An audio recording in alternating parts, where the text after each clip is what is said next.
Hello, everyone, and welcome back to the Everyday Leadership Series. As you know, my name is Dr. Rochelle Delia, and here on the series, we discuss how you can excel in both your personal and professional life by leveraging excellent leadership strategies. Today, I'm joined by Ms. Carol Schultz. Carol is a talent equity and leadership coaching advisory expert, as well as the founder and CEO at Vertical Elevation.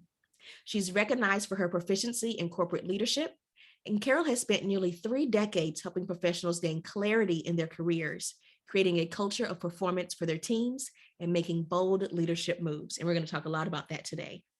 She's a firm believer in supporting executives to become more confident leaders, and she's advised countless individuals and companies from seed stage, pre-IPO to publicly traded companies. Carol, thank you so much and welcome to the Everyday Leadership Series. Well, Rochelle, it's my pleasure to be here. Thanks for inviting me. Oh, absolutely. Absolutely. And I know we were talking about your experiences and, the influence of 2008 and all the things. But before we get into some of those nuances, how about you start us off? Tell us, what does leadership mean to you?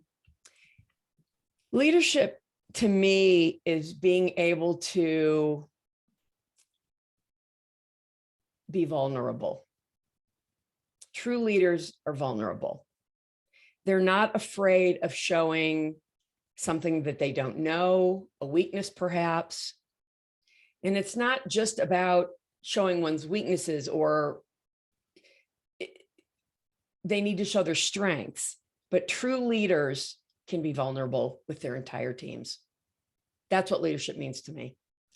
So tell us a little bit more about that, because, that's kind of a counterintuitive stance. And, Right. We've heard of some other persons talk about vulnerability, but that doesn't make it any more comfortable, unless we're Brene Brown, of course, right? So how do we do that in practice? What does that actually look like? Because I also need to have some sort of authority or influence over who I'm leading. So that's correct. There's a dichotomy there. So talk to us a little bit more about that, please. There is a dichotomy, and I'm glad you mentioned that. So I mean, when the rubber meets the road, the CEO is still the CEO, right? And that individual does have the authority over his or her organization. And that moves down the food chain from there, right? So what's important is that the greatest leaders that I know have open door policies. Like open door policies that somebody 3 levels below them can come in and have a conversation with them. Now, for the leaders below them, that could cause problems. Feel, oh, am I stepping on I'm stepping on toes because I just skipped 2 levels to go talk to the CEO. So for all leaders, not just the chief executive, it's important that that you can understand if somebody's not talking to you as their manager and they feel they need to go over you, that tells you right there something's not working. So right? What do we do? I mean, so we know that something's not working. How do we identify exactly what isn't working? Because I can know that something's a problem. Right. Well, my answer is great coaching. To get into someone's blind spots. Right? People, we know what we know what we don't know, but where a great coach works is in the realm of, I don't know what I don't know. And it's in discovering those blind spots and gaining distinctions from those that people can now put structures in place to make forward progress and change. That's really good. Does that answer your question? It does. It does. And I like that we know what we do know. We are hyper aware of what we don't know, but you don't know what you don't know. And that's where coaching plays in. And I think that the concept of coaching can be kind of esoteric. And it's like, do I need this? I don't know. I mean, I'm investing in myself. It can feel a little bit fuzzy, You're right. And I think the biggest, not mistakes, the biggest misnomers is that coaching, it's a low barrier to entry job. Really, anybody can say, oh, I'll go be a coach. I've seen it since I started my training in 1998. And, they'll take one course and think, oh, I'm a coach now. No, like anything, it takes years to perfect your craft, and you're probably still never going to perfect it. Right. We're always learning. We should always be learning, right? I have a coach I go to, and it's important to understand what coaching is and what coaching isn't, right? How about we dive into that a little bit more? Yeah. Just because I'm not sure if that's, Right. common knowledge. Yeah. And it probably is not. So I believe that many people, when they think of coaching, they think of, to use the best analogy that comes to my mind, is kind of what a sports coach does. Mm-hmm. Okay, you need to do this 5 times and you'll, make a free throw. Or, if you adjust your stance, then you can defend better on the offensive line or the defensive line in football. So although there is a piece of coaching human beings where the coach does say, okay, so here's what you need to do. Okay, there's the advisory piece of coaching. True coaching is about asking questions. Not like therapy, but to peel back the onion to find those blind spots. I think that's really good. And, I don't think that's something that I had really heard verbalized before, is the distinction between, so we have coaching, but then there are two, let's call it bifurcated aspects of it. One, which is advisory. And the second one is, you didn't put a name on it, but I'll call it the discovery Yeah. of peeling back the onion. Well, right. I mean, and frankly, it's interesting that you mentioned that, because that's the first piece that I do with all my prospects and clients, is discovery. Nice. Right. With executive teams. That's the very first thing I do before we can decide, how are you aligned? How aligned are you? How aligned do you need to be? If it's a startup, we're doing it proactively. Of course, if it's a larger company, we're probably doing it reactively. Fair enough. Been working. Right. And there's, and in my discovery, I don't think I'm digressing too far, 2 really important questions I ask. One of those is, Mr. Executive, whatever at the executive level, I interview each and every person. What is your vision for this company? My hope is that I get the same answer out of everybody. And I've had some executives, some CEOs say, yes, you're going to get the same answer out of everybody. And there's going to be some that say, well, I'm not so sure about that. Okay. Another really important question I ask, and I usually, spend 90 minutes to 2 hours with each individual, but and these are the 2 questions I always ask. And then I start to branch out depending on where we go with these. Right. One of the other questions I ask is, what department or function in the company do you believe is the most important? That's telling. Well, it is. And I asked a founder about this recently when I was interviewing him for an article, and he said, well, if you ask sales, they're going to say we're the most important department. If you ask the engineers, they're going to say they're the most important department. My CFO would say he's the most important department because he's watching the money. I said, well, what's your answer? And he said, well, I don't think there is the most important. Without everybody working together, we don't have a successful company. I said, that's the right answer. So it's, I'm telling everybody the answer to the red herring question, right?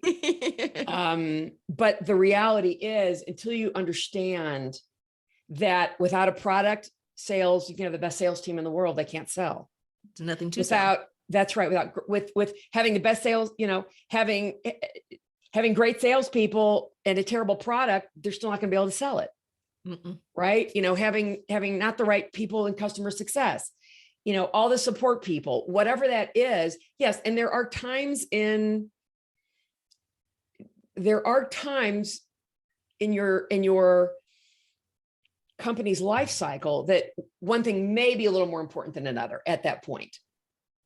But when looking at a talent strategy, you have to understand that every single piece of that puzzle, every human being is contributing to the success of your company. So this brings me to a point that we were discussing before we started recording, right? So we've spent a little bit of time here talking about how important it is for our executive teams to be aligned and have shared vision. But then you just now mentioned also the talent strategy part. So talk to us about how, I guess, one, let's define talent strategy so that everyone's on the same page. And then let's talk about how those two play together so that we can make sure that our organizations are performing at the level they should. So talent strategy in in my mind, in my 30 years of experience, is a number of things. It's recruitment strategies, it's retention strategies, it's succession planning and strategies, it's leadership development, and it's general employee development strategies. Mm-hmm. It's a lot. Okay. And in each of those, right? So, culture lives in that. Right. I mean, cultures, you could, if the executive team's aligned, there's where your culture starts. Right. So those 5 pieces are what make up a talent strategy. And until you have an executive team that is truly aligned in their vision, in their business strategy, and that really, like one guy's not saying, oh yeah, this is our strategy. And, behind your back, he's saying something totally different. Like they're living that, right? Once that happens and the alignment is there, then and only then can you build a talent strategy to support that business strategy and vision. Okay. And it's an epiphany I had after 16 years in the business, when I thought there is so much broken about this industry. And unfortunately, the internet exacerbated what was broken. And the industry you're talking about is the executive coaching or recruiting, coaching. Really the internet, in my opinion, so often ruined recruiting because what it did was, listen, the internet's been a boon for so many things, but it's also been not so great in many other ways, as I'm sure all of us know. Right. And what happened was the internet comes along in the mid 90s. And companies are like, oh, look, we instead of having a little itty bitty square in the want ads, now we can have a whole page on a website, but it's still just a job ad. Right. Right. And who's looking at job ads? People that want a job. People that want a job, not the people that aren't looking. Okay. So that's kind of, that's a different type of fishing than going out and actual headhunting. And then companies are like, well, we can just hire somebody with no experience because they can just filter through all the resumes we have, but all the resumes aren't really the resumes we're looking for. So, I can go on and on, which I don't want to do, but I say this all the time and I've got a LinkedIn account and we post to it, but I don't know if you're like me, but I get a lot of spam on LinkedIn. People who think that that's how to sell. Hi, I. Right. I do this. I want to partner. I think we should partner with you. I'm thinking, so is what you're really saying is you want me to buy your services? I don't even know you. Right. So this is what the internet has done. This is what it's done for sales. Unfortunately, this is what it's done for recruiting, where I can't tell you the numbers of people. I've got some examples that are in my book coming out of terrible messaging sent out by, recruiters who are trying to get people to, get interested in a job. And I don't happen to agree, call me a dinosaur, there is no substitute for human contact. I'm sorry. So, so talk to us, because we, out of everyone in the series, no one has really spoken about the talent strategy piece, right? It's much more on you as a leader, your own individual development, excuse me, your mental capacity and how that relates with how that interacts with how you show up in the world, how you interact with, personal That's exactly life, correct. all those things. That's right. But taking it one step further in terms of, okay, now that I have myself together and I am presenting the best way that I can, outward facing. Right. And how do I now take this and get alignment with my broader leadership team and then build a talent strategy to support that? That's not something that we've discussed so far. So I think because nobody else is doing it. This is, like I said, this is an epiphany I had after 16 years. Right. And said, what is not working in this industry? Right. Everybody thinks recruiting is the problem. Recruiting is not the problem. Leadership is the problem. So tell us, because at the same time, so I'm hearing multiple things. I'm hearing the internet is great. However, that maybe diminishes our human connection, which is really what makes, in my opinion, someone select an organization versus not. That is correct. At the same time, though, we also have this concept of digital transformation that's buzzing around here as well, right? And so we had a digital transformation expert come on previously. So how do we how do we reconcile all these? And how do I scale? Because how do I tell every single person who is not looking for a job that I actually want them in a personal way with the internet, but customized?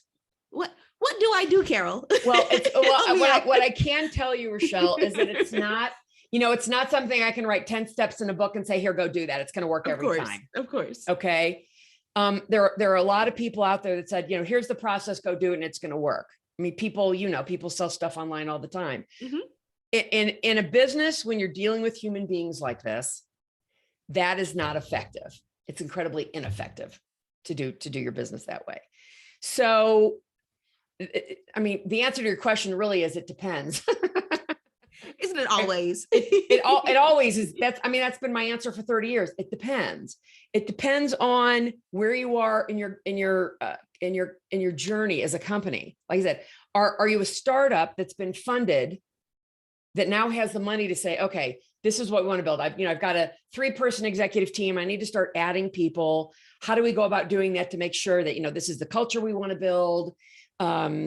This is, these are the types of people, these are the types of leaders. I mean, leaders need to be coached regularly, ongoing. It's not like you go and you fix your broken arm and, oh, goody, I'm good to go till, I have the next wreck. So it's an ongoing process. And that makes some people nervous, thinking, oh, how much is this going to cost? Am I going to have to do this forever? Well, I mean, forever doesn't mean, every week necessarily. Maybe you go to every other week, mm-hmm. once a month. Right. Then maybe there's times where you need more work and you bring it back in. But when I start working with companies, people get coaching more frequently. Yeah. And then like I said, it depends on, I don't want to get off track. Sure. It depends on the needs of the client. Mm-hmm. Mm-hmm. It's so hard. I mean, there's certain things I can answer and say, I always start, these are 2 questions I will always ask. Mm-hmm. And I think that was great foundation. I will always ask, how did you get to where you are today? Let's talk about your professional background, your career history. Yeah. Why this company? You've changed jobs every 4 years and now you've been with this job for 10 years. What's the difference? Mm-hmm, mm-hmm, mm-hmm. So people that don't understand the industry like I do, don't understand even that's a blind spot. They don't even know to ask those types of questions. Mm-hmm, mm-hmm. And it's in that discovery. I mean, that's the first thing I do. I can't do anything else till that, and I make it really clear. There's always going to be a possibility that I could come out of discovery and say, well, your CFO or your chief revenue officer, I'm concerned that they may not be a cultural fit for you. And there might be things I learn. The other thing that is really important to do at the discovery point is to do a leadership circle, a 360. Right? So we can start looking at what does the people above that person, what do they say? And then of course you do blind backgrounds, right? From people, the subordinates that are off the record, so that I can get a better picture of each of these people. Mm-hmm. I mean, I've seen everything. Yeah. And thought, I don't know, I couldn't imagine working for this person. The way they talk to people. People don't leave companies, they leave managers. Right. So by getting into starting to build a relationship with people, some people are more difficult, of course, because they see somebody coming in and they're all of a sudden it's like I'm not interested, leave me alone. I'm not interested. I don't there's nothing wrong with me, right? There's nothing wrong with you, right? But how effective is your leadership? What kind of turnover have you had in your organization? What's that costing you? Mm-hmm. So it's important to start to build a relationship. I happen to be really easy to talk to. At least that's what people have told. That's what people have told me, which is a really nice thing to hear. I mean, I'm not breaking my arm, patting myself on the back. I think what makes it for me work is that if you can't tell already, I'm pretty authentic. You know, you get what you get with me. Right. I'm not here to blow sunshine up your skirt. And I'm genuinely interested in human beings. And I believe that all the best coaches and all the best salespeople and all the best therapists or whatever your business is, if you are genuinely interested in human beings, you will make people comfortable and open up to you, and you'll have a better relationship. I think that's brilliant. There's one thing that I wanted to circle back on, and I think you make this point, and I'm not sure that this has been articulated in quite the same way. So one of the things that you mentioned, you know, is in your comments just now was how leaders need to be coached on an ongoing basis. And, you know, there's not necessarily a prescription of, you know, it needs to be weekly or biweekly or monthly. It all depends.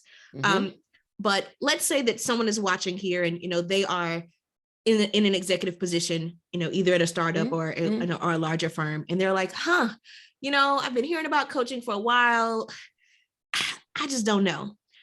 Walk us through that mental exercise. Like, how do I quantify is it worth it? The ROI, like, that's such a great question. You know, I interviewed a founder for my podcast some time ago. We've gotten very close. He's actually interviewing me for his new podcast next week. Oh, fantastic. And when we talked about executive coaching, he was like, I don't need a coach. This was initially, I don't need a coach. There's nothing wrong with me. That is the typical response. Correct. And I you know, and I hate to say it, but it is what it is, right? People think I don't need a coach. There's nothing wrong with me. And that's a really glass half empty way to look at things, isn't it? As opposed to what kind of contribution can I receive from that coach that will actually help me rise and perform better? That's a glass half full point of view, in my opinion. Right. So all I can say is I cannot strong arm anybody into being coached. Of course, that kind of defeats the point. No one can, right? If that individual is not willing to open the door, I cannot walk through it. I think that, and that is a reality, Rochelle. There are people who are just like, nope. I said to a CEO this afternoon, when we were talking about a culture of feedback in his organization, and he said to me, there are some areas we do well, there's some areas we don't do well. And of course I wanted to concentrate on, so tell me the areas that are not doing well, that things aren't working. And he says, it's the managers. The people won't talk to their managers, they come to me instead because he has the open door policy. So, and that has, you know, caused some issues not for him, because they have to get over it. Right. And, so what I said to him, have you considered you might need to replace those people? He said, yes, I have. Because what's it costing your company? Like, not just in brain damage, right? Financially and productivity. Productivity. That's all the bottom line. That's all financial. Right. And that cost is exponential to keeping someone around. It really is. I've had execs say, oh gosh, you know, I figure for every salesperson I lose, it costs me $2 million. You know, I mean, there's ways to actually figure out and come really close to what it actually is costing you when you lose a top performer. Right. How long you know, so yeah. You know, in your experience, I'm curious to know, what do you think is one leadership trait or quality that most people tend to overlook? So when you say most people, do you mean that leaders overlook?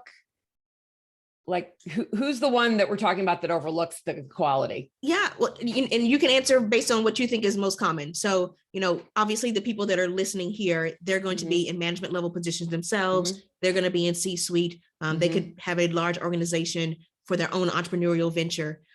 So for our audience and the people that are listening here that are thinking, you know, I kind of like what Carol is saying. I'm not really sold if I want to do this coaching thing, but I'm all ears. But what blind spots might I have that I'm not aware Right. of that I may overlook just, in my day-to-day life? I would say one of the top things is the value of listening and being present for your people. Right. We are taught how to read, how to write, how to hear. We're never truly taught how to listen. And that is a skill that I hate to say is being diminished the more social media takes over and people text and email rather than actually orally communicating. When you really truly listen to someone that works for you as a leader, whatever level of leader you are, that's a contribution to that other human being. Mm-hmm. Like everything on my machine is put on do not disturb right now. So I can be 100% present with you. Right. Because you're generous. You've been generous enough to invite me onto this series. Mm-hmm. Mm-hmm. The least I can do is give you 100% of my undivided attention and be present and listen to you. And, okay. That is, I think, listening is one of the most critical skills that I think so many leaders just, I could tell you stories. They just don't, whoops. Speaking of being distracted, and that being present. And when you truly are listening to someone and being, really being there and being present, that I don't care. It absolutely transforms that relationship. I agree. And to your point, with so many distractions, so many, we're in a very fast-paced go society. Yep. Everything needs to be outsourced, automated, and expedited. And so, kind of circling back to some of the things we were talking about before with talent strategy, it's that individual human to human connection certainly has been lost and is eroding by the day. Yes. Certainly within the online space is not helping. Certainly not helping. Yeah. So, what is a leader to do? So you've been obviously in this space for over 30 years now, and have seen a lot of different changes and a lot of different economic cycles as well, right? And so we talked about how 2008 was really the impetus for your revelation here on the talent side. So, I'm curious, and now, right now we're recording this in 2022, and inflation is the highest it's been since the 80s, right? Like we may be on the cusp of World War III. I don't know. Like there's so many things happening. Put that back in your mouth. Right. Don't so even put that out into the universe. Right. Yeah. There's like so many things happening and a lot of uncertainty. So, how are leaders supposed to navigate with so many unknowns on all these different fronts? Obviously you've been there, and so just kind of give us your thoughts there. Yeah. And I've seen the tech boom. I've seen the tech bust, right? Right. And we're now in something that, every CEO that I'm interviewing for an article we're writing about the problems with talent right now have all said to me the same thing. I have never seen it like this in 30 or 40 years. Never. I've not seen it this bad in 30 years. It's like shocking.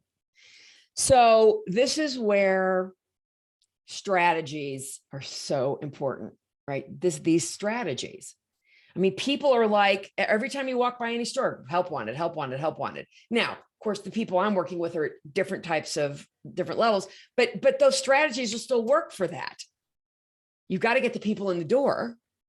And what companies lack, Rochelle, is they lack asking their employees, what do you need? What do you want? Want and need are two different things. Right. Okay. Want is, I want billions of dollars and to be retired. Right.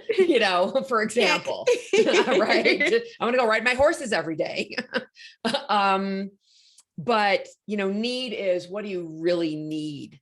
So I always ask people, how long, and it may depend on the type of employer you're, different types of jobs in the company we're talking about. But sure. For XYZ, how long do you want this, these people to stay with you? How many years? If the answer is, I'd really like somebody to stay for 4 to 5 years, then, part of your talent strategy is not to go find someone who's had a job every 1 to 3 years, for example. That's not aligned. So you think all of a sudden they're going to stay with you for 5 years. They've never stayed at another job for 5 years. Right. So these are the things a lot of people, I can't tell you the number of people who've said to me, I've never thought about asking that. How long we want that person to stay with us. Why not? Let's have a proper expectation. Because when we have unmet expectations, what happens? Disappointment. Frustration. Fill in any negative adjective you want. Mm-hmm. Right? This is good. Because I've also never thought about talent development or strategy in that regard either. Yeah. Most people haven't. And you're just thinking, this is the description, this is the role, and I need someone to fill said role. Right. And if you seem good enough, check, move on. Right. As opposed to being much more proactive, and it's almost like designing your entire organization, including the new players that will be on the team, which I think is refreshing. And so it seems so obvious now that you've pointed it out. Hence the blind spot. That's how blind spots work, by the way. They seem complete, like, how did I never see it this way? It's like, it's like that with me. Every blind spot I've ever had uncovered. Right. It's like, how have I never seen this before? It's brilliant. Yeah. In its simplicity. It's brilliant in its simplicity. Well, right. So with that in mind, if you had to focus on one skill or one action that you think really would help leaders excel, both personally in their personal life as well as in their career, what would it be? That's a really good question. It's a lot of what I've talked about already. I mean, for somebody to truly develop themselves, Rochelle, you have to be open to the development. Somebody said to me many years ago, and I preach this. I mean, I'm not taking credit for having made this one up, but sure. He said this to me, and I'm like, oh yeah, you're right. People don't have business problems; they have personal problems that show up in their business. It's really. A leader can hide some of the personal things, but who we are. We can't just, it's just not possible to separate those things. It's not possible. That's so well said. It's just not possible. So the most important thing is to be open to learning what you don't know, learning that there's nothing wrong with you to need to want this work. Right. That it's, like I said, you've got to look at it from a glass half full standpoint, not a glass half empty. I love that. And I know that you have a new book coming out. So how about you tell us a little bit more about that? And I know there's that is associated with the special offer you have for everyone today. So how about you tell us a little bit about, the culmination of this and where you're going next? Yeah. So the book is called Powered by People: How Talent-Centric Organizations Master Recruitment, Retention, and Revenue, and How to Build One. And it has been a long time coming. I have wanted to write a book. I had people telling me I should write a book since the early 2000s. So I finally made the commitment and got it done, and it will be published next month. But it's all about a lot about what we've already talked about, right? The importance of, recruiting is not the problem. Recruiting is never the problem. It's always something else. It's an alignment issue. It's a leadership issue. And nobody's thought, oh, let's put those things together because that's what really makes sense. So I've got so many stories in the book. I mean, we have things, what you should be doing, things you shouldn't be doing, many stories about, companies I've worked with over the years, and, why they didn't work, like what the problems were. I mean, I don't name names because I don't want to speak negatively about a company and call those people out. I just, I just don't think that that's productive. Right. Of course. And, it's something that I am so passionate about that I thought, I just have to do this. I finally have to do this. That's fantastic. Yeah. So, and tell us about the offer associated with the book. Right. So the offer, what I'd like to do is to give away the first chapter of the book. Fantastic. And that's going to be about 2 weeks from now, though, because the book is just going into layout right now. It will be fully published by the middle of May. But once it comes out of layout, we'll be able to put that on the website. Perfect. And anybody can come and drop their name and email in it, and it'll go on the list that you'll receive that. Perfect. And of course, we'll have that. You'll receive a link to it as soon as, because it'll go onto the website, that first page, that first chapter. Perfect. And of course, we'll have that linked below this video. So please, my goodness, obviously Carol has talked about all of her experience, and really in a context of there's leadership, but then how do we take our leadership, the personal development, and really help us craft our organizations from not just ourselves and our executive team, which is a lot of the conversations we've had in the series, but also all the way down through the ranks, and really develop a holistic talent strategy. So do yourself a favor. She's being incredibly generous. Excuse me, I dropped my pen. And I'm being incredibly clumsy. But she's being incredibly generous to offer the first chapter of her forthcoming book. This is an incredible offer. So please go ahead and just below this video, you'll see that link below, and certainly take advantage of that. Carol, before we pop off here, I just lady to lady and someone who has been in the industry for 30 years, I think you have such a great, you have a sobering perspective and a very level-headed perspective on executive leadership, talent development, the coaching industry, and really how to help people untap those blind spots that we've been speaking about this entire conversation. So I'd love to know, in your opinion, what do you consider to have been your secret weapon for success up until now? Fortuitiveness, is that a word? Stick-to-itiveness? We can make it up, totally fine. I don't give up easily. And being a woman was not always easy 30 years ago. Sure, it's not easy today the either. Majority of the people I work with are still men. Of course. Okay. Although it's getting better. And, I can't tell you the numbers of people I've worked with that have said to me, we'd prefer to work with a woman. Because not that men don't have this, highly trained men do, but it's kind of the hunter-gatherer thing, right? Women, I think, tend to be more nurturing. I'm making a generalization, so please don't anybody call me out on this. Right. I'm just gonna put it out there. I am making a generalization. We come in peace. All right. There are men that are just as adept as the best women are. Okay. Absolutely. But I would say, by and large, in general, because women are more nurturing, it